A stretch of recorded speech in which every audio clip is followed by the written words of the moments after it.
Good afternoon. Nagugutom ako guys. Mag-ano ako ng tinapay. Toasted. Diyan sa ano ko. Oven toaster. Lagyan muna natin siya guys ng cheese. Tira pa kasing tinapay guys. Tsaka cheese. Kaya mag-snack tayo ng tinapay. Ko muna itabi itong mga ano guys. Kasi nakaharang sa oven toaster ko yung tanggalan ko muna ng laman. Lagay na natin itong tinapay.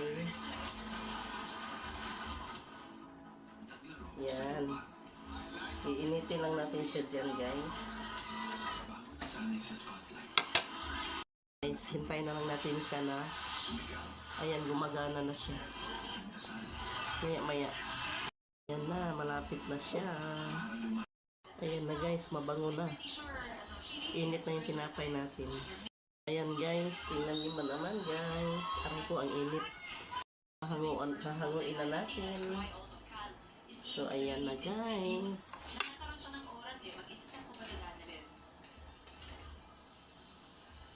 Ayan na guys. Toasted na siya guys. Ayan. Thank you for watching. Kain tayo. Kainan na.